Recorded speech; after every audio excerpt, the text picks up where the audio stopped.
Добар ден, криптоентузијасти. Денеска имаме доста битна техничка анализа со цел да видиме што моментално се случува со пазарот после ситуацијата на тужење на Binance и Coinbase. Со тоа што имаме доста битни работи кои што ќе мораме да ги преминеме, посебно со оглед на фактот дека има доста нови, да речем, развивање во ситуацијата помеѓу SEC, Coinbase и Binance, кои што не се директно поврзани со самите страни во оваа ситуација, во оваа тужба, односно како наеднаш Конгресот сега одлучи дека има потреба од итна регулатива. Значи, до сега немаше брзање, немаше проблем, сега наеднаш одлучија дека има потреба од многу брзање, со тоа што во последниве неколку дена има отприлика 3 сослушување на различни, да речем, професионалци од криптосферата, со цел да се изнајде решение за оваа проблематика. Зошто? Значи, тоа е оно што јас постојано ви кажувам. Не гледате што ви кажуваат, гледате што прават. Значи, може Гери Геслер да се избори колку сака, во исто време, оние кои што се над него, а тоа е Конгресот, се свесни дека моментално Кина со отварањето на Хонг Конг превзема голем дел од практично бизнисите и капиталот кој што моментално е во Америка, а тоа ви го покаже и оној чарт кој што го напишавме за одлив и прилив на крипто од западот кон истокот моментално, каде што видовме дека оприлика 7% е паднат собственоста на крипто и биткоин на западот, а е пораснат на исток. Значи тоа беше еден од претходните видеа, претходното видео практично каде што го објаснивме тој дел, тоа беше еден метрик, да речам, од CoinGlass, кој што тоа многу јасно го покажува, дека имаме придвижување на крипто од западот кон истокот. Сега, со цел да се спречи ова, наеднаш што се случува? Вие имате, значи, сега ова пак е House of Representatives, во оваа ситуација е Конгресот на самата Америка, каде што очигледно наеднаш почнува да се размислува многу побрзо од она што го кажа Гери, дека потребни се години за да има јасност во пазарот во однос на крипторегулативата, и изгледа не се потребни години. Кога ќе почне да ви бега капиталот, наеднаш се наоѓа време веднаш. И оваа ситуација, како што можеме да видиме, значи веќе е поднесен bipartisan, односно двопартиски во оваа ситуација предлог, во кој што сега за почеток ќе се регулираат стейблкоините, кои што се за нив многу побитни, односно кои ќе бидат одговорни органи, кои ќе бидат за регулативата зборуваме, а потоа кои ќе бидат оние кои што ги практично регулираат во однос на надзор. Со тоа што гледаме дека во однос на регулатива веќе во ова законодавство се договориле дека само федералните органи од типот на контролерот на валутата, потоа Board of Governors of Federal Reserve System, Federal Deposit Insurance Corporation и National Credit Union Administration. Ова се битни органи кои што работат на валутата, односно на доларот и на банкарскиот систем претежно. Така да во оваа ситуација, значи, за тоа кој ќе има право и како ќе бидат правилата за да имате свој стейблкоин во Америка, ќе бидат директно регулирани од овие кои што моментално ги спомнав, и истите ќе бидат, значи, регулирани од типот на регулатива, тоа како ќе изгледа самиот закон, додека останатото повторно ќе биде дадено на федерални агенции, но се уште не е кажано на кои.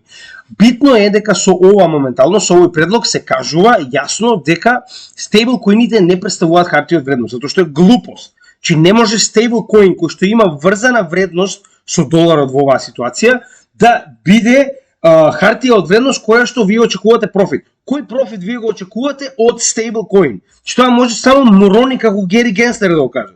Ја не можам да разберам. Значи, да дојде степен до тоа што и стейблкоините се хартија од вредност само за тоа што ја реков така. Значи, си можам, јас сум моментално чермен на Комисијата за хартија од вредност, се security. Крај на мојавето. Како и да е. Значи, очигледно Гери нема да биде веќе долго, со оглед на фактот дека дел од овие регулативи кои што се предлагаат и целосно реформирање на СЕК, каде што нема да има канцелар на СЕК, туку ќе има борд на директори кои што ќе работи директно во консултација со самиот Конгрес. Сега како тоа и кога ќе видиме, но она е еден од предлозите, така да јас ако мене ме прашувате, се надевам што побрзо го кикнат, толку подобро, затоа што иначе истиот има уште 3 години од својот мандат во СЕК како канцелар, но јас верувам дека ова што моментално го прави покажува дека неговите денови се одброени. Значи, како што гледаме, нема поддршка од Конгрес за тоа што го прави, затоа Конгрес свика 3 сослушувања одма после ваквите случувања со цел да види што се случува, зошто уствари некоја жаба келава одлучува за целиот систем и моментално капитал бега на запад. Па нека му мислат. Со тоа што повторно имаше пред само еден ден, каде што гледаме дека се повикуваат, значи, доста битни личности. USDC Circle Issuer Jeremy Allaware, тоа е CEO нормално, овие не знам никој се степ, тоа не ме интересира. Avalabs, CEO, значи на AVAX нормално, и повторно National Future Association, исто така не е битно, но битно е дека викаат представници од крипто секторот, и тоа зборуваме од големи проекти како што се AVAX и Circle, кои што нормално имаат во како да кажам, во своја корист да кажат што моментално се случува и колку е тоа негативно за пазарот, така да битно е дека се свести американци и почнаа да викаат луѓе од соодветната бранша, за да може да си кажат. Иако тоа се случуваше и претходно, очигледно не ги слушаа. Сега наеднаш отворија уши. Сега, многу битни работи кои што ќе бидат овој месец, значи 13 јуни е крајно битен датум. Гледате што се случува моментално. На ова сослушување се најавува дека на 13 јуни ќе заседава Комитетот на финансиски и земјоделски работи, значи во Америка финансиите и земјоделието се заедно, таа е таа логика, како и да е. Значи Комитетот на финансиски работи или услуги ќе заседава за иднината на крипто. Тоа е многу битна работа, со оглед на фактот дека се случува на 13 јуни. Ќе видиме што уствари ќе испадне од ова заседавање. Проблемот е што голем дел од точките на ова заседавање не се јавни. Дополнително гледаме дека ќе се разгледува, значи, соодветна регулатива во однос на регулирање на дигиталниот екосистем во оваа ситуација на криптовалутите. Со тоа што прв закон очигледно би бил за стейблкоини и самиот Конгрес нормално кажа дека стейблкоините му се приоритет со оглед на фактот дека истите директно засегаат во доларот и во неговото распространување. Значи, меѓу мене и вас, моje мислење во оваа ситуација е дека они ќе гледаат да го протуркаат што може повеќе законот за стейблкоини и што побрзо, затоа што они веќе губат со силата на доларот со оглед на фактот дека многу држави во светот веќе го откажуваат доларот како резервна валута. Така да јас верувам дека гледаат како втора шанса со проширување на стейблкоини, значи не мора да имате ефективно долари, користите стейблкоини. Нив им е битно моментално што повеќе да се користи доларот, нешто помалку.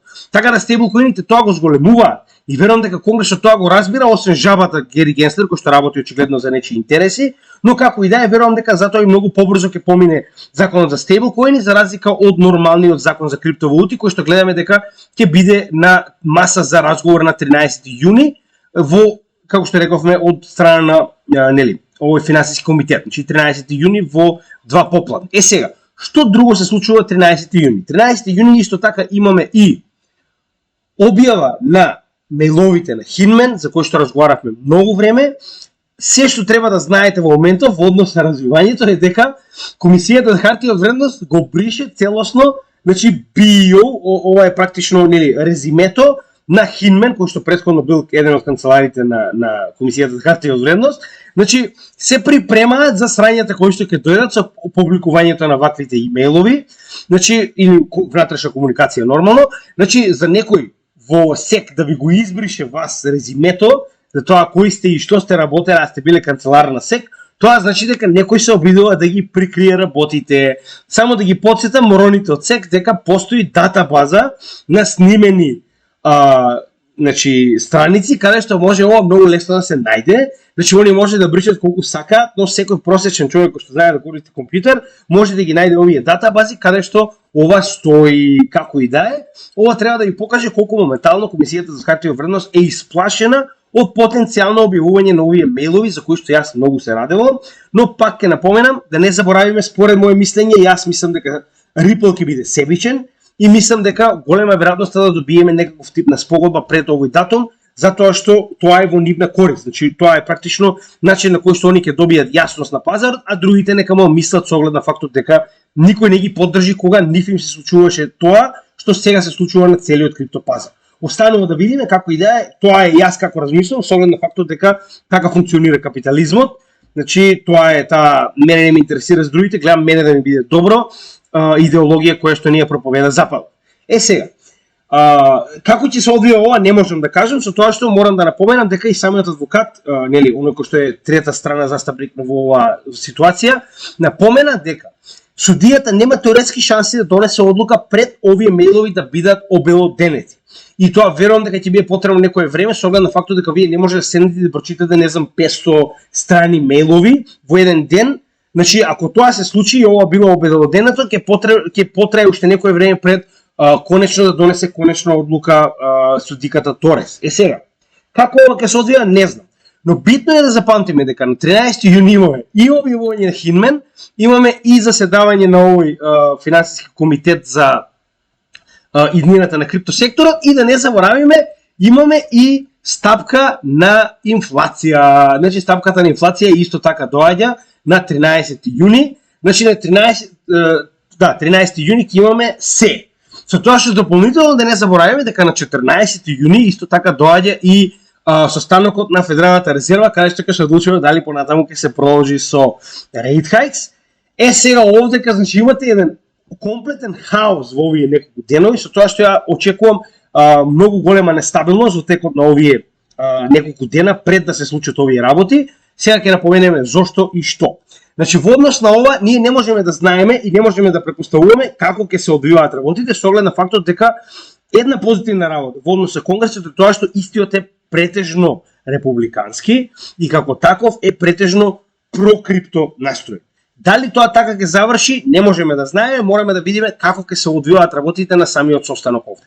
Така да ова е на некој начин неутрално, со оглед на фактот дека не можеме да представуваме дали е позитивно или негативно, се додека не видиме кој ќе биде исходот од ваквиот состанок. Лично моje мислење е дека ќе биде позитивен со оглед на фактот дека се свесни дека моментално огромен број на проекти си заминуваат. Со тоа што дури и овие стручњаци кои што беа повикани на овие сослушувања, јавно кажаа дека станува збор за милиони работни места, за илјадници бизниси кои што ги си заменат поради ваквата неодлучност на американската држава да донесе соодветна регулатива.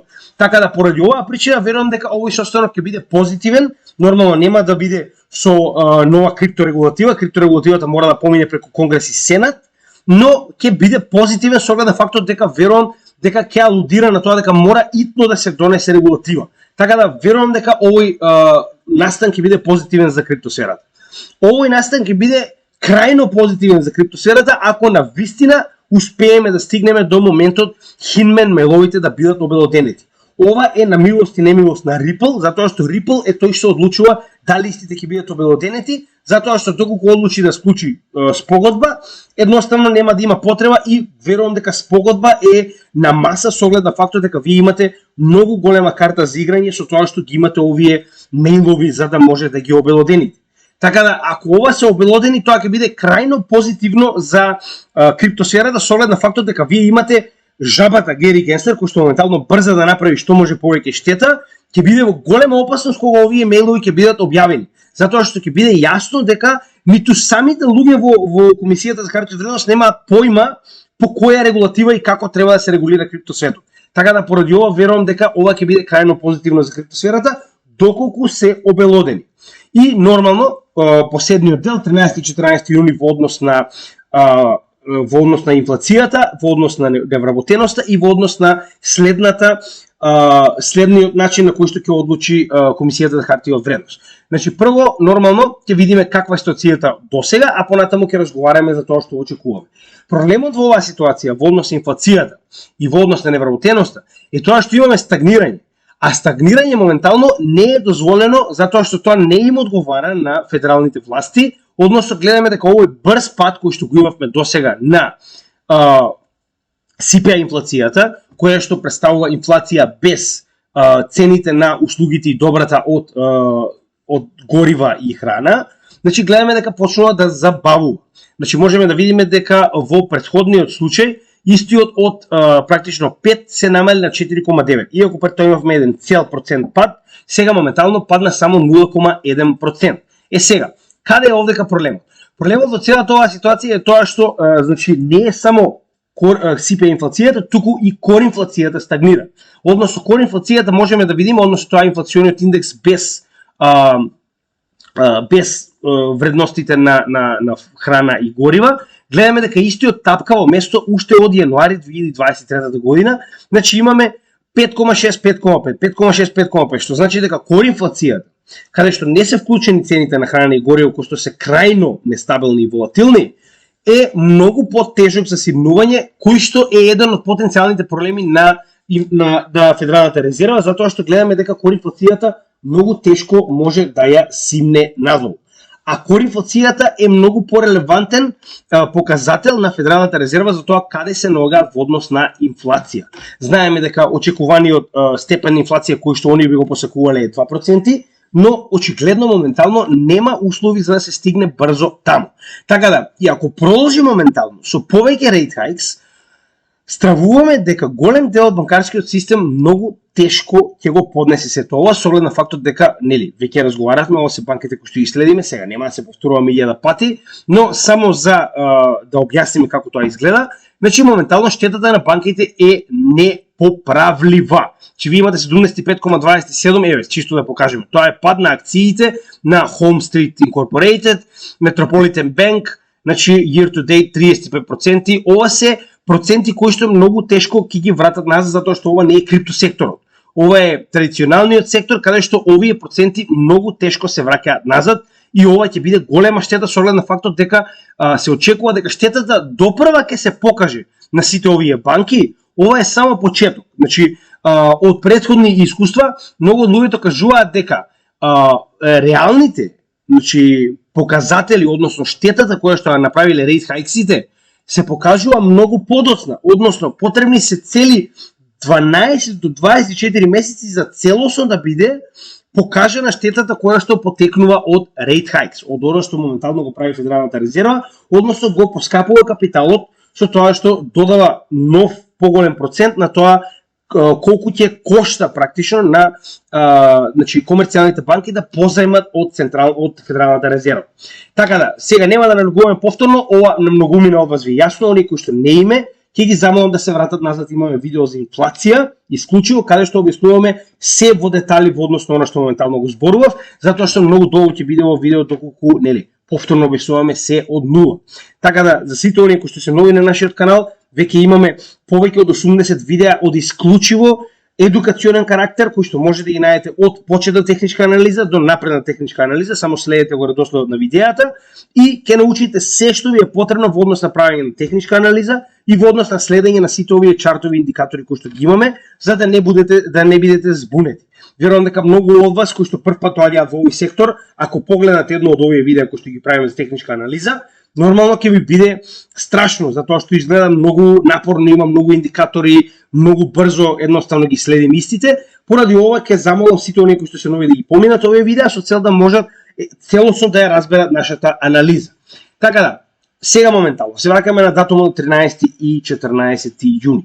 13 јуни исклучиво бите момент каде што доколку добиеме солиден пад на CPI инфлацијата и на кор инфлацијата, тоа ќе биде одлично за криптосекторот и одлично за целата оваа ситуација, затоа што на тој начин ќе се принуди на некој начин Федералната резерва да не продолжи со rate hikes.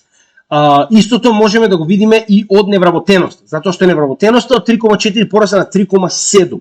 Знаеме дека невработеноста во Америка би трпела на максимум од 4% пред да премине во ризична.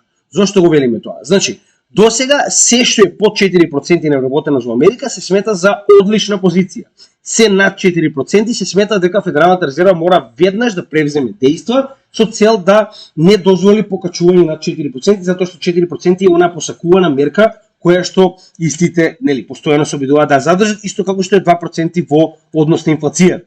Сега, работата на Федералната резерва е да балансира помеѓу економијата и самиот прилив на пари во истата со цел да ја регулира и инфлацијата и невработеноста во самиот систем. Проблемот е што Федералната резерва е толку заостаната што прво викаше, значи многу пати сум го повторил, ќе го повторам уште за да ви биде јасно. Федералната резерва секогаш е прекасно и секогаш премногу драстично реагира на промените во економијата, затоа секогаш имаме нагли покачувања и намалување на вредностите на овие индекси. Зошто е тоа така? Значи, како што кажавме претходно, кога целата оваа ситуација од ковид заврши, значи тоа е тоа што го кажувам, значи ковид ситуацијата заврши во 2020-2021 година. Дури 2 години подоцна ние моментално почнуваме да осеќаме рецесија, да осеќаме невработеност, да осеќаме инфлација. Значи потребно е време за овие економски појави да се реализираат на пазарот и истите да покажат во која насока ќе го движат пазарот. Моментално, проблемот е што Федералната резерва ги игнорираше овие показатели и кажуваше дека прво нема да има инфлација, па инфлацијата се појави. Па потоа дека инфлацијата ќе биде транзиторна, ова е само некоја минорна инфлација, па инфлацијата не само што остана, туку е највисока во последните практично претходен пат тоа било во 1982. Значи во последните 45 години највисока инфлација имаме, а требаше да биде као транзиторна, минорна. Потоа инфлацијата као брзо ќе ја намалиме, испадна година дена се ставаат рейт хајкови секој месец, не успеа да ја намалат, со тоа што ова е најагресивното покачување на рейт хајкс во историјата на Американската федерална резерва. Така да гледаме дека ништо од ова што го прави Федералната резерва не е на место, они немаат појма што прават. Со тоа што и сега ова што го прават, ова преголемо покачување на рейт хајковите, ќе се одрази, како што кажав, значи тоа исто кога што моментално самиот ковид сега се одрази во инфлација, така верувам дека во невработеност ова што моментално го прават овие рейт хајкови ќе се одразат за, да речем, во престојните 6 до 12 месеци со невработеност во Америка, каде што сите овие покачување на капиталот дополнително ќе се одразат со невозможност на американската популација да едноставно се носи со ваквиот скап капитал. Сега. Затоа и кажав дека ова на банките ќе се одрази подоцна. И верувам дека ова што моментално го видовме е само почеток. Како ќе се одвија, тоа останува да видиме, но битно е дека она што се обидов да го објаснам сега е дека ваквите големи економски промени потребно е време пред истите да се одразат целосно на економијата. Затоа и овие ефекти ги гледаме многу подоцна во иднината. И затоа е многу битно да го знаеме овој економски аспект, затоа што ваквите подоцни показатели, кои што сега треба да ги утврдиме, ќе ни кажат во која насока би се движел крипто пазарот и ќе ни кажат јасни знаење што да очекуваме. Сега, од она што моментално го гледаме дека моментално невработеноста во Америка е зголемена на 3,7%, која што е највисока во последната година дена. Што значи дека веќе се наоѓаме на критично ниво, каде што голема веројатност е дека на следниот месец, зборуваме во јули, за јуни ќе добиеме повисоко од 3,7%, затоа што конечно почнува да се одразуваат оваа политика на Федералната резерва на невработеност. Сега, за тоа да не се случи, ако за прв пат се паметни во Федералната резерва, конечно ќе почнат да ја променуваат оваа политика погубна која што ја имаат, односно дека ќе направат пауза. Тоа е значи моментално главната, како да кажем, одлука која што ја чекам. Значи на 13 јуни, дали ќе добиеме пат или не, зависи нормално од показателот кој што ќе го добиеме на, сега не знам што следи, јас следам на Forex Factory и следам на investing.com, во секој случај, значи таму на некој начин имам најјасни информации за тоа што се очекува од ваквата одлука, затоа ќе поразговараме за една минута, но само да напоменем уште еднаш. Значи, доколку добиеме пат, значителен зборуван пат на кор инфлацијата, да речем од 0,3-0,4% и повеќе, и пат на CPI инфлацијата од 0,3-0,4% и повеќе, колку поголем е падот на инфлацијата, толку попозитивно е тоа за самиот криптосектор на краток рок. Значи, на краток рок е позитивно затоа што намалување на инфлацијата автоматски ни покажува дека Федералната резерва се повеќе и повеќе има причини да престане со покачување на рейт хајковите. Односно, кога имате висока невработеност, која што веќе почнува да се зголемува нагоре, и кога висока невработеност, што рекам 3,7. И кога имате пад на инфлациите, во оваа ситуација тоа би било најдобро сценарио на краток рок за криптовалутите, каде што Федералната резерва нема да има друга опција освен да направи пауза, која што можеме да видиме дека се очекува и на Forex Factory, значи на 14 јуни, очигледно од FOMC. Митингот се очекува да остане на 5,25%, каде што моментално се наоѓаме. Тоа е вкупната каматна стапка која што се наплаќа за ново испринтани пари кои што се позајмуваат од Федералната резерва. Истото се очекува и на investing.com, каде што гледаме дека 75,9% од гласаниците на оваа анкета веруваат дека ќе направи пауза конечно Федералната резерва. Но тоа може драстично да се смени доколку добиваме покачување на инфлацијата. Значи, ако по било која основа добиеме покачување на кор и на CPI инфлацијата, посебно ако тоа покачување е значително, зборуваме од 0,3-0,4 и повеќе, тогаш Федералната резерва и понатаму ќе продолжи со рейт хајк, затоа што она самата кажа дека нејзи е победна инфлацијата од моменталната економија, односно и да ја втурне моменталната економија во рецесија што ќе се случи моментално, нејзи не е битно се додека значи моментално тоа позитивно делува на намалување на инфлацијата. Така да во оваа ситуација ако добиеме зголемување на инфлацијата, очекувајте дека ќе има изголемување повторно на рейт хајк. Но тоа е се вером мала шанса да се случи со оглед на фактот дека навистина агресивно овие рейт хајкови делуваат и гледаме дека постепено се намалува вредноста на кор и на CPI инфлацијата, со тоа што ако добиеме неутрални, зборуваме ако добиеме 0,1 или никакво поместување на кор и на CPI, тогаш не можеме да знаеме како ќе делува Федералната резерва, со тоа што пак ќе напоменам дека ова е еден голем показател дека Федералната резерва мора да направи барем една пауза, затоа што гледаме дека имаме покачување 0,3%, што е големо покачување во однос на невработеноста во Америка. Со тоа што дополнително да не забораваме дека и банкарскиот сектор би бил многу погоден, не толку директно колку од самата паника која што ќе настапи доколку Федералната резерва направи нов рейт хајк. Значи да сумираме, доколку добиеме солиден пат на инфлацијата од 0,3-0,4 или повеќе и на CPI и на кор, тоа би било најдобро сценарио на краток рок за криптовалутите, затоа што Федералната резерва има покачување на невработеноста, а намалување на инфлацијата, односно време е да направи пауза со рейт хајкс, што и гледаме дека повеќе од испитаниците го очекуваат. Обратно, доколку добиваме зголемување на инфлацијата, ја верувам дека на Федералната резерва е многу побитно да ја контролира инфлацијата, отколку може да ја спасува моментално економијата, која што нормално ќе влезе во рецесија со оглед на фактот дека вчера добивме податок дека целата Европска унија официјално влегува во рецесија. И доколку добиеме неутрални знаци од типот на 0,1, 0,2 или 0 на кори на CPI, поместување во било која насока, тогаш јас повторно верувам дека Федералната резерва ќе пристапи кон нов рейт хајк, со тоа што значи ваквото стагнирање на инфлацијата има страв дека ќе се претвори во стагфлација, која што во претходните случаи вакви се претворила во втор скок. Нормално знаеме и сами ова е стравот на Джером Пауел дека доколку направи пауза моментално или направи пресврт во кој што ќе имаме quantitative easing, голема е веројатноста дека ќе се повтори ова од 70-тите и 80-тите, односно ќе добиеме entrenched inflation и истата ќе остане долго на пазарот и ќе има втор врв. Останува да видиме како се тоа ќе се регулира. Во секој случај, ова на крајот од денот за криптовалутите е позитивно. И на долг, и на краток рок. Со тоа што мораме да изчекаме сето ова да се реализира и да влеземе во следен bull market, каде што ова веќе нема да биде воопште битно. Но како и да е, сега за сега нормално мораме да продолжиме понатаму да следиме политиката на Федералната резерва. Зошто?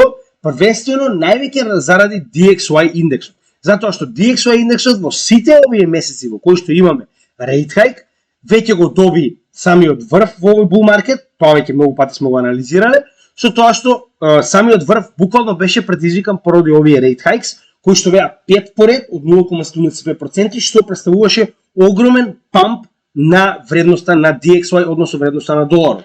Во моментот кога видовме дека Федералната резерва почнува да ги намалува рейт хајковите, гледаме дека ваквиот надворешен ефект кој што го имаше рейт хајкот на или повишување на каматните стапки на Федералната резерва, се покажува обратно на самиот чарт, односно гледаме дека почнува вредноста на DXY да се намалува.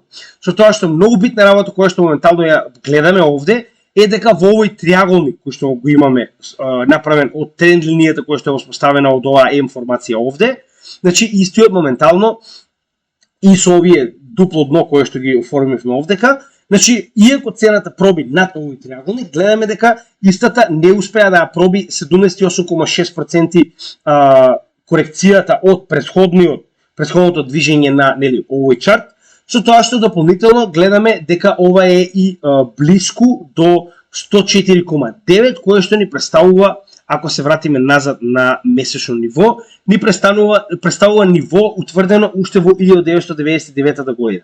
Значи многу битно ниво кое што, како што можеме да видиме, прво беше отпор за истото, понатаму да се претвори во делумна поддршка, но повторно моментално е отпор гледаме и сега не успеа да го пробие. Повторно, че ова беше ритест на истиот тој отпор, затоа гледаме дека ова ниво уште 1999 година на месечно ниво е многу битно.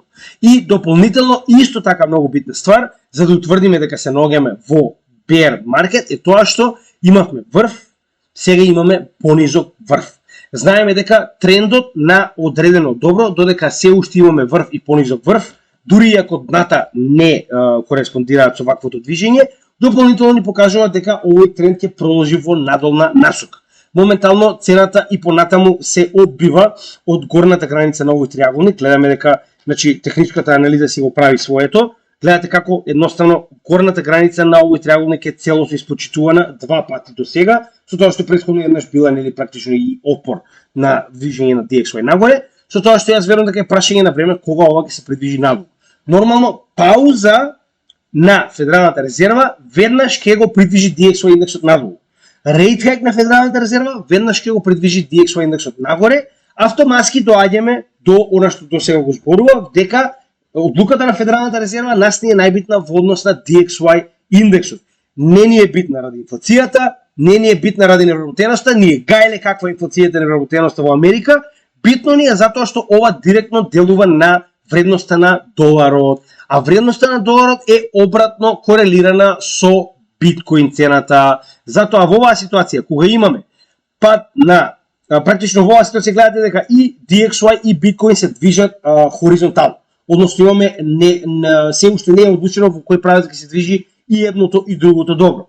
Со тоа што знаеме дека кога претходно се движи нагоре DXY, гледаме дека биткоин се движи надолу и обратно. Затоа и во оваа ситуација е многу битно да очекуваме конечно DXY да продолжи со неговиот пат надолу, потенцијално да ги пробие овие две претходни дна кои што направија double bottom, каде што ствари и кажаме дека ќе почне да се движи нагоре цената, за конечно да можеме да влеземе во следниот чекор од скокот на биткоин нагоре во следниот дел од bull market. Но тоа нема да се случи се додека конечно Федералната резерва не направи пауза. Во однос на тоа каде се наоѓа DXY во однос на индикатори и формации, ќе погледнеме веднаш. Значи гледаме дека моментално под нас, ако се сеќавате, тоа беа двата врва кои што се воспоставени во 2016 и 2020 година, кои што карактеристично својствено делуваат како дно и почеток на bull маркетот на биткоин, знаете и сами. Значи еве ќе го додадеме за оние кои што се нови на каналот да може тоа јасно да го видат. Значи секој врв на DXY представува дно на биткоин и обратно, секој дно на DXY представува врв на биткоин. Тоа до сега два пати го гледавме во оваа ситуација со ова поле кое што моментално представува поддршка на DXY цената, која што ние најавивме уште овде, значи кога се движиме нагоре. Така да гледаме дека тука моментално се уште се задржува цената на DXY, главно поради поддршката која што ја има од овие два врва. Но гледано на месечно ниво, значи се уште сме во надолна линија, односно RSI иако моментално стагнира околу вредноста од 50, што најчесто и представува поддршка на овој индикатор, моментално гледаме дека е повторно во надолна линија. MACD иако е заоблен, верувам дека ќе се придвижи надолу доколку добиеме негативни вести за DXY индексот од Федералната резерва. VWAP е во нагорна линија, исто така и сток RSI, но верувам дека тоа брзо ќе се смени доколку конечно добиеме негативни вести кои што ги очекуваме од Федералната резерва, односно пауза со rate hikes. Исто така гледаме и одлив на парите од DXY. Значи овој одлив уште од август 2022 година постепено се одвива и имаме одлив од вредноста на доларот надвор. Со тоа што ова дополнително е забрзано и со моменталната ситуација на дедоларизација и држави кои што се откажуваат од вредноста на доларот за резервна валута. На месечно ниво, на неделно ниво, се извинувам. Неделно ниво можеме да видиме дека, како што кажавме и претходно, значи ова е целосно испочитувано, самиот Wyckoff, се извинувам, самиот Фибоначи, со тоа што се вративме до 78,6, тоа е последното ниво кое што представува практично отпор за движење во претходната корекција, со тоа што ова кореспондираше и со нивото од 1999 година и моментално гледаме дека цената, односно вредноста на DXY е задржана од горната граница на овој триаголник. Јас верувам дека вредноста односно цената на DXY ќе се врати назад во овој триаголник надолу, прашање на време и уште еднаш како што кажавме, директно зависи од одлуката на Федералната резерва. И гледаме дека на дневно ниво е истиот припремен за движење надоле. Повторно, значи пред само неколку дена, тоест пред недела и пол прилика, добивме врв на MACD заедно со овдека локален врв. RSI беше на максимална вредност, кој што моментално се ресетира доста солидно. Тоест ток RSI падна до 50, моментално гледаме дека имаме одбивање од самата 50 вредност на овој индикатор. VWAP е во нална линија, MACD е во нална линија и гледаме дека само моментално во неколку, да речем, денови во овие последни имаме прилив на средства во DXY и само на неделно ниво не ги поминавме индикаторите, кои што се многу битни. Значи на неделно ниво гледаме дека сток RSI е многу висок. Време е да падне надолу и гледаме дека постепено имаме заоблување, како на VWAP, така и на MACD, и гледаме дека исто така и самиот одлив на пари со зелениот бран ни покажува дека е време за корекција, исто како и RSI. Но пак, оваа корекција, уште еднаш ќе напоменам затоа што е исклучиво битно, е директно помогната значи во еден или во друг правец од одлуката на Федералната резерва. Ништо не можеме да одлучуваме се додека не видиме како ќе одлучи Федералната резерва. Пауза на Федералната резерва може да значи голема помош на криптосекторот за понатамошно движење. Сега, многу битна работа следна која што сакам да разговарам пред да почнеме да разговараме за биткоин е обратната корелација на S&P 500 и Nasdaq од биткоин во овој момент. Зошто го велам тоа? Значи моментално гледаме дека S&P 500 и Nasdaq беа во исклучиво добар рели. Значи во ниту еден момент не престана, сега моментално гледаме дека почнува овој рели да запира. Можеме да видиме прво и најбитно дека се наоѓаме во екстрим грид. Тоа е исклучиво алармантна позиција, каде што гледаме дека традиционалните пазари, представени од хартиите од вредност кои што моментално ни се на нашиот канал најзастапени во однос на анализа на Nasdaq и на S&P 500, ни се во екстрим грид. Тоа значи дека VIX индикаторот, повторно, сите оние кои што не им е јасно, сите овие индикатори ги имаме претходно обработено, вратете се назад и ќе видите во техничката анализа кои што точно значи, затоа што премногу долго би било доколку одново ги објаснувам. VIX индикаторот во оваа ситуација ни е на исклучиво ниска вредност. Значи, она што сакам да го кажам е дека моментално сите оние кои што се наоѓаат во традиционалните пазари имаат, да речем, во оваа ситуација купено било каков тип на хартија од вредност, би им напоменал дека е крајно време за корекција. Зошто го велам ова? Претходен пат кога сме биле толку ниско на VIX индикаторите, само да ви покажам што се случило, значи Nasdaq и S&P 500 доколку ги додадеме, сме добиле практично претходен bear, така речено, само што јас два пати го додав Nasdaq поради некоја причина, само момент. Значи гледаме дека и на Nasdaq и на S&P 500 сме добиле огромна корекција во моментот кога сме имале толку низок VIX индикатор. Така да, голема е веројатноста дека време е индикаторот на VIX да се коригира надолу, нагоре се извинувам, а со тоа и да добиеме корекција на Nasdaq и на S&P 500. Значи тоа е многу битна работа затоа што ова е исклучиво низок. Значи ако нормалната вредност му е 21, ние се наоѓаме на 13, тоа значи дека многу е време за корекција и во S&P 500 и во Nasdaq. А доколку видиме на глобално, практично на малку по-висока временска зона, гледаме дека моментално самиот SPY, S&P 500 е на ниво кое што претходно беше утврдено во два наврати и во мај 2022 и во август 2022 година, каде што верувам дека во оваа ситуација нема да има сила да пробие, посебно со оглед на фактот дека на месечно ниво, значи RSI се наоѓа на вредност од 63, што е доста високо, додека сток RSI е буквално на 100. MACD, иако е доста расширен во однос на базичната и сигналната линија нагоре, истиот е крајно висок. Истото можеме да го кажеме и за VWAP и за приливот на пари, но пак, дали ова ќе се случи веднаш, можеби ќе се случи за некое време, битно е дека можеме да погледнеме дека е крајно висок во овој момент, затоа што, како што можеме да видиме, овој индикатор, односно Fear and Greed индексот е доста релевантен. И овдека дополнително би добиле памп доколку направи пауза Федералната резерва, но сакам да кажам дека на вистина е време за корекција. Значи на месечно ниво нормално сме доста ниско со оглед на фактот дека имавме едногодишен bear market, но на неделно ниво ни покажува дека на вистина сме крајно високо. Не значи дека веднаш треба да ги продадете своите акции, само сакам да ви кажам дека вакви високи вредности на индикаторите се, како да кажем, не кажуваат дека е време за корекција. Истото можеме да го видиме и у Nasdaq, кој што е многу повисок. Значи, гледайте, во Nasdaq моментално имаме вредност на RSI кој што е 71. Значи, тоа е веќе прекупен. Имаме MACD кој што се заоблува постепено, VWAP е веќе заоблен, се заоблува и линијата на прилив на средства во Nasdaq, како и моментално гледаме дека сток RSI е на максимална вредност 99,5 и веќе утврдивме локален врв. Тоа што не го утврдивме моментално се уште на S&P 500, на Nasdaq веќе е утврдено. Така да во оваа ситуација пак ќе напоменам, крајно време е за корекција. Верувам дека оваа корекција ќе биде одложена доколку самата Федерална резерва донесе дополнителна позитивна одлука во однос на тоа да направи пауза со рейт хајк, но тоа е само доколку донесе ваква одлука. Во спротивно очекувам корекција и на Nasdaq и на S&P 500, посебно со оглед на фактот дека сега веќе очекувам декапалинг, барем во овој следен период, каде што ние имаме вредност на 50 на Fear and Greed индексот за криптосекторот, додека 77 на Fear and Greed индексот на традиционалните пазари. Ова е разликата, затоа што имаме, сега се навлегуваме во фундаменталниот дел. Фундаменталните вести за крипто беа крајно негативни. Значи имате кракдаун во Америка, choke point 2.0, потоа имате ситуација во која што SEC тужи се живо и диво, нормално дека имате само страх на пазарот во криптовалутите.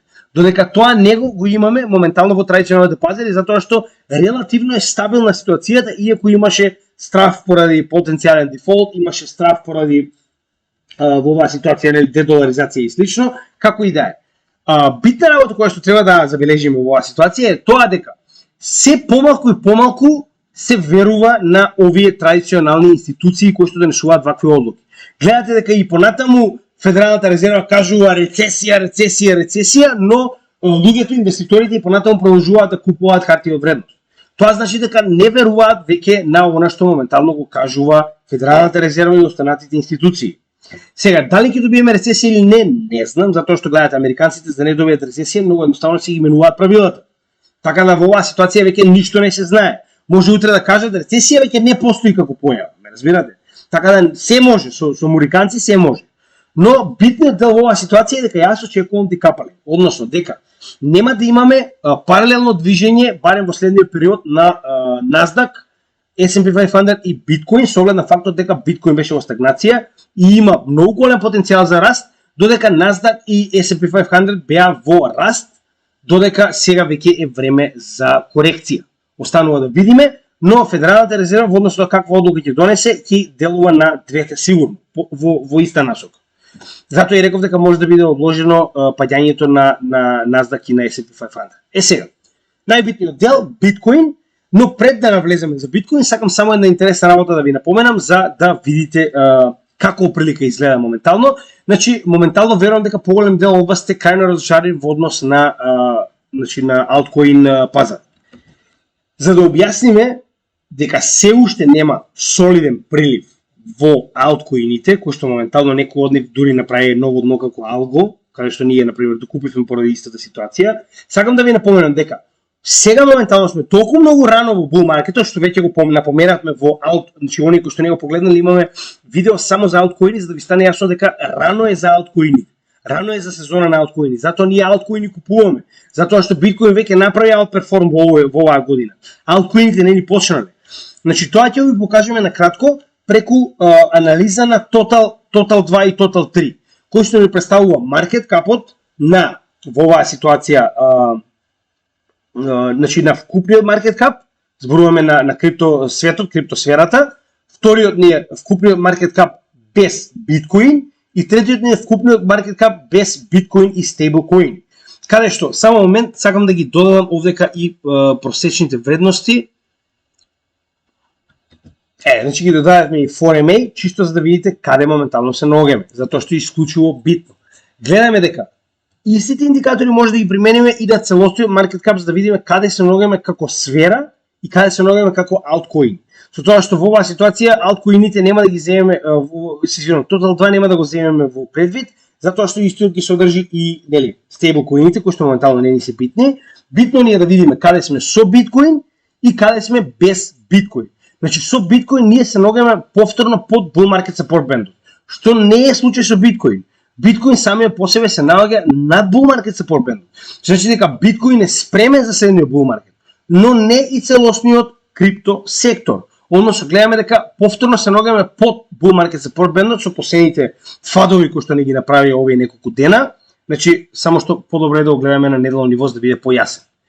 Значи гледайте, моментално ние повторно сме на долната граница на bull market support бендот, кој што до крајот на неделава е подобро да успееме да се најдеме во корекција, за да можеме потенцијално да влеземе во следен bull market, зборуваме како цел крипто сектор. Што како што кажавме, не е ситуација со биткоин, кој што понатаму малку ќе го анализираме, че гледате колку добро се наоѓа над bull market support бендот. За разлика од тоа, Total, каде што ги имаме сите алткоини и стейблкоини заедно со биткоин, се наоѓа практично на исклучиво долната граница на во оваа ситуација bull market support band. Сега, додека тоа го споредиме со Total 3, кој што е катастрофален моментално, гледаме дека алткоините се на исклучиво негативна ситуација. Значи, вие имате корекција под bull market support band и под 200 неделната средна вредност, односно оваа црвена. Значи, затоа уште ќе напоменам. Нас ни е битно со целиот крипто сектор, заедно со стейблкоините да поминеме над bull market support бендот и да направиме успешна корекција, заедно со 200 неделна средна вредност пред да продолжиме нагоре во следниот bull market. Затоа и ово можеби ќе го земеме како една од следните, ќе ги анализираме малку повеќе. Зошто го велам тоа? Е прост пример. Значи, претходно сме имале ваков сличен случај, каде што не сме успеале да направиме успешна корекција bull market support бендот и 200 неделна средна вредност, каде што овдека била директно предизвикана од во оваа ситуација COVID. Сега моментално имаме слична паника на пазарот која што е поврзана со регулативата во Америка, која што не верувам дека ќе го направи ова како корекција, но гледайте што се случува кога конечно успешно ќе се коригираме од 200 неделна средна вредност и bull market support бендот. Истата ситуација како во секој алткоин, како во биткоин. Значи, корекција од 200 неделната средна вредност, црвената и bull market support бендот, следен bull market. Дури ако се вратиме назад, иако ја немаме 200 неделната средна вредност, но за жал овдека ги немаме ни bull market support бендот, окей. Значи крипто секторот е доста млад, како и да е. Но уште еднаш ќе напоменам, нас ни е битно како цел bull market, тоа ви покажува дека имаме многу одлив моментално на пари од алткоините, што моментално го видовме. Така да потребно е време за да се стабилизираме после оваа корекција нагоре, да успееме да направиме успешна корекција bull market support бендот и да влеземе во следниот bull market не само со биткоин, туку со целиот крипто сектор. Што моментално гледаме дури биткоин е голема помош во оваа ситуација, затоа што успева, значи на Total, каде што го имаме биткоин со market cap и стейблкоините, успева да се задржи на bull market support band. Сега, тоа е за да ви покажам дека е рано во однос на останатите вредности, само што моментално нас не ни е битен FORMA, туку овдека го користиме Gaussовиот канал, само да го додадам, кој што исто така ни е еден од битните индикатори, за кој што ќе поразговараме малку подоцна на неделно ниво. Сега ќе почнеме од почеток. Значи, прво е битно да видиме каква штета направи моментално идиотот Гери Генслер со неговите тужби на Coinbase и на Binance. Никаква. Значи, моментално гледаме дека оваа корекција беше само моментална и истата ни е буквално точно до дното кое што го постигнавме од Terra Luna колапсот. Така да во оваа ситуација гледаме дека точно сме коригирале до границата, каде што претходно ни се наоѓаше трейдинг рейнџот, за кој што ќе поразговараме за кратко. Она што сакам да ви кажеме дека имаме нивоа кои што се исклучиво битни под нас. Она што јас постојано ви кажувам, имаме многу јака поддршка која што овдека се активираше. Односно, околу овие нивоа најчесто имаме голема бројка на трговци и инвеститори кои што се спремни да купат и кои што имаат поставено дури и автоматски наредби за да се купи. Сега, погледнете овде. Значи, веќе имаме заоблување на MACD за потенцијален следен врв нагоре. Со тоа што гледаме дека ваквото заоблување е многу погоре од претходната корекција на MACD, што е позитивно, односно имаме higher lows, така, повисоки дна. Потоа, гледаме дека и сток RSI и RSI се наоѓаат на некоја негативна, неутрална вредност негде под 50. Што значи дека имаме многу простор за движење нагоре. Дополнително, гледаме дека овој канал кој што го почитуваме уште во практично целиот овој bear market, моментално исто така представи солидна поддршка на цената, буквално че гледате, цената не заврши под истиот. Значи краевите на овие две свеќи се буквално на долната граница на овој канал, кој што се уште представува така речено поддршка на цената и моментално се движиме нагоре. И се враќаме во претходниот канал кој што рековме дека представува флег формација на оваа корекција, кој што ќе видиме дали ќе се реализира во однос на вестите кои што доаѓаат во овој месец. Рековме имаме крајно битни вести. 13 јуни и 14 јуни ќе бидат вести, 4 битни вести имаме, кои што толку се позитивни, јас верувам дека крајно позитивно ќе се одразат за биткоин со оглед на фактот дека направивме голема корекција на индикаторите. Значи дури ако погледнеме на неделно ниво, гледаме дека имаме солидна корекција, никато бивавме премногу високи. Кога бевме на 31.000, нас RSI ни беше на 70, сток RSI ни беше на 100. Утворивме локален врв. Сега моментално имаме голема корекција во која што сток RSI се наоѓа на 23, каде што значи дека е препродаден. RSI се наоѓа на 53. Она што јас постојано го кажувам, мораме да имаме корекција, не можеме да се движиме само нагоре. Нормално многу луѓето тоа го свати како готово пак е bear market. Значи луѓе, не може да очекуваме дека само нагоре ќе се движиме, тоа е нездраво, затоа што корекцијата после таков тип на движење е многу поголема. Имаме рестартирање на сите, гледаме овдека индикатори, со тоа што MACD, иако е се уште во надолна линија, гледаме дека постепено се заоблува. Истото можеме да го видиме и со VWAP кој што доби корекција повторна, иако се движеше нагоре, и приливот на пари. Извинувам. Значи, приливот на пари се зголемува во биткоин очигледно и црвената линија е тоа дека сме официјално една година пред самиот халвинг, кој што е исто така многу позитивен индикатор. Значи, она што ние го баравме се случи исклучиво како што ние го баравме. Баравме корекција до локалното дно на тералуно колапсот, кој што потоа ни представува и локален врв на овој трейдинг рейндж на Wyckoff, за кој што го разговараме малку подоцна. Баравме корекција до 200 неделната средна вредност.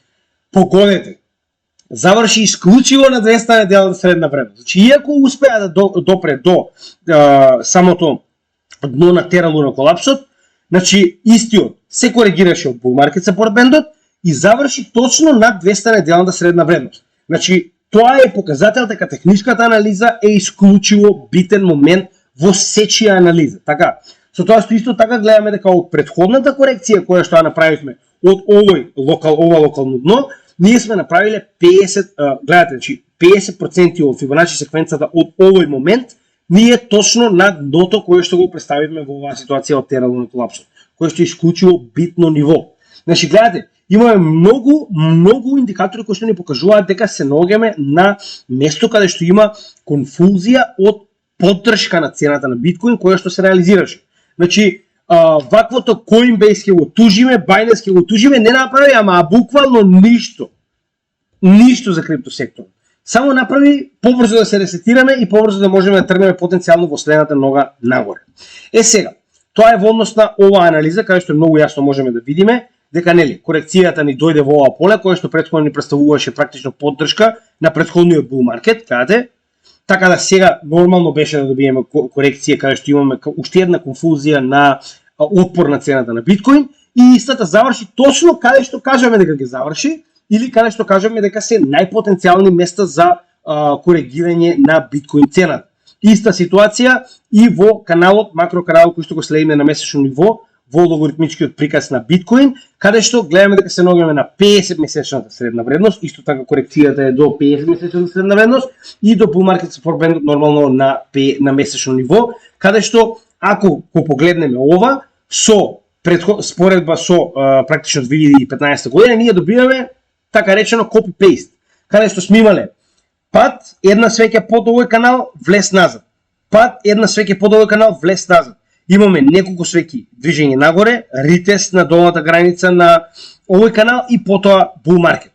Неколку свеќи, ритест на долната граница на овој канал, останува да видиме, но со оглед на фактот дека се наоѓаме на година дена пред bull marketот, ако немаме некој крајно Black Swan event вести, голема е веројатноста дека ги се придвижиме следниот bull market. И тоа го покажува фактот дека беше тужен Binance, страв кој што го имавме не знам колку време дека ги се случи и пак не направи толку голема штета колку што жабата Гери Генслер сакаше тоа да се случи. Дополнително уште еден индикатор кој што ни покажа дека време е за практично корекција, ние горната граница на Гаусовиот канал, кој што знаеме дека секогаш кога истата ќе биде пробиена, дури да имаме корекција, влегуваме во следен bull market. Секогаш кога горната граница на Гаусовиот канал ќе биде пробиена, дури да имаме корекција, влегуваме во bull market. Така да очекуваме пробив на горната граница на Гаусовиот канал. Значи тоа е она што следно го очекуваме од потенцијалната следна корекција. Друга битна работа која што ни покажува дека сме во следен bull market е самите, значи ова е на Market Cypher, ова се различни практично средни вредности на многу помало, не се на пример на 50, 100, 200, туку се на многу помали. Сега ќе ги погледнеме за да ви кажам. Значи гледате. Оприлика на кои се вредностите, значи на 5, 11, 15, 18, 20, значи ова се на краткорочни, многу краткорочни средни вредности на цената на биткоин. Што е битно во оваа ситуација? Погледнете што се случува пред секој bull market. Значи ќе се вратиме уште од 2014-15, значи официјалниот прв bull market. Кога се сиви и кога цената се наоѓа под овие, се наоѓаме во bear market. Кога ќе успееме да се коригираме над нив, постануваат бели овие средни вредности и се наоѓаме во следен bull market. Истата ситуација. Кога се сиви, bear market, корекција нагоре, иако овде ќе имаме краток период кој што е на нестабилност поради COVID, имаме ретест и се додека се бели сме во bull market. Исто и овдека. Значи биле сиви, гледате како се моментално. Бели, што значи дека се наоѓаме на следниот почеток од bull market, што моментално ни прави уште една потврда затоа што секогаш потребна ни е корекција од, гледате, значи пробивот нагоре, потребна е корекција од овие средни вредности пред да влеземе во bull market. Значи корекција која што моментално се случува пред да влеземе во следниот bull market. И гледано од тотал 1, 2 и 3, тоа значи дека следната нога на биткоин дополнително позитивно ќе се одрази и на алткоините кои што одвај чекаме тоа да го направат.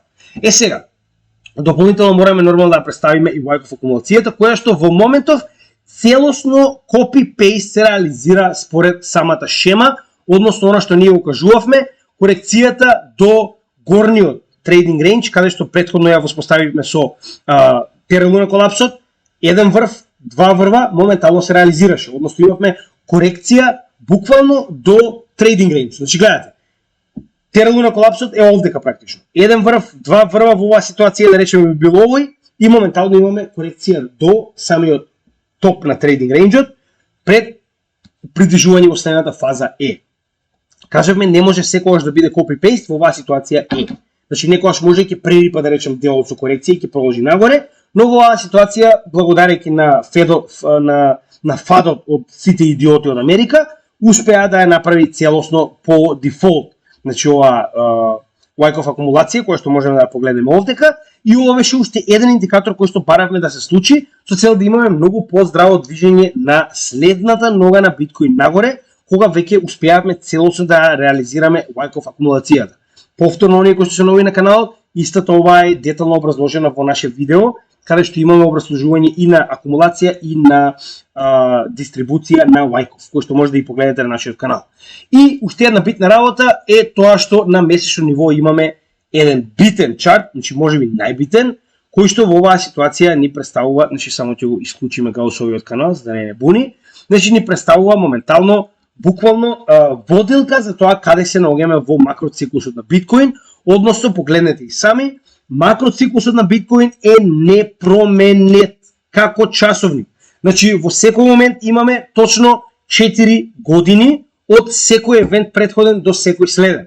Значи во оваа ситуација туку го рачунаме од дно до дно имаме 47 години. Од дно до врв 35, од дно до врв 35, од дно очекуваме до врв 35, тоа е негде крајот на 2025 година, нормално тоа што очекуваме. Дно гледаме дека од претходно дно до следен халвинг 18 месеци.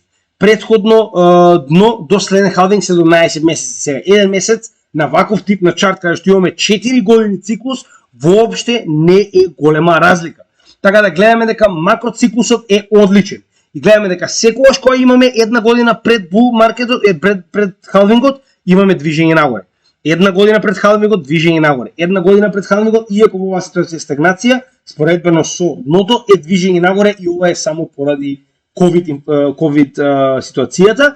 Така да и во оваа ситуација една година пред халвингот очекуваме постепено движење нагоре или барем движење хоризонтално каде што ќе направиме акумулација пред следниот халвинг. Така да ништо, ама буквално ништо не е поинакво од досегашните циклуси. Се движиме во одлична насока, ако мене ме прашувате, секој треба ова да одлучи за себе, нормално ова не е ниту во еден момент финансиски совет, но јас не гледам никакви промени во нормалното однесување на биткоин и на крипто секторот. Со тоа што дополнително сакам да напоменам дека One Year Hodl Wave, кој што е индикатор кој што го користиме во однос на тоа колку повеќе биткоини не промениле позиција од еден во друг новчаник, односно не биле продадени или купени во последните година дена. Гледаме дека уште од врвот кој што го постигнавме во ноември 2021 година па до сега, значи се повеќе се зголемува количеството на новчаници кои што повеќе од една година чуваат биткоин без истиот да го продадат. Сега нема да гледаме на long term, гледаме на short term, со тоа што и во последниот период, значи од целиот овој дел каде што моментално сме во стагнација, гледате и сами според цената која што е црната линија и жолтата каде што имаме бројка на wallet-и кои што не промениле повеќе од една година состојба на биткоин, значи се зголемил за од 67,13 на 68,6. За 1,5% се зголемила количината на wallet-и кои што не продале во последната година дена. И исто така гледаме дека и бројката на адреси кои што моментално поседуваат биткоин се повеќе се зголемува. Иако имаме потенцијална стагнација, 0,01 биткоини, 0,1 биткоини, 1 биткоин, 10 биткоин. Значи, иако може да имаме потенцијална стагнација, се движат во благ нагорен настрој.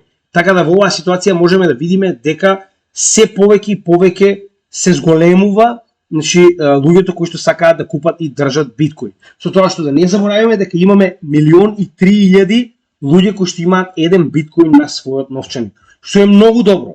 Колку повеќе од овие wallet-и кои што имаат 1 биткоин, толку подобро, затоа што тоа значи се поголема децентрализација на тоа кој се поседува биткоин во светот. Тоа е многу добра информација.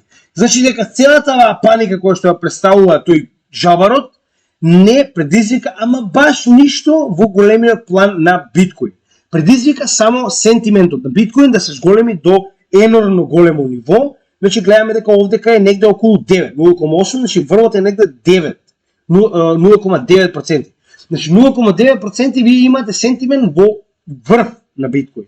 Сега прави тоа што се направи толку голем фат и паника, имате огромен сентимент, што значи дека многу се зборува за крипто секторот, но во негативен момент. Гледате овдека. Значи биткоин ток моментално е на 0,99.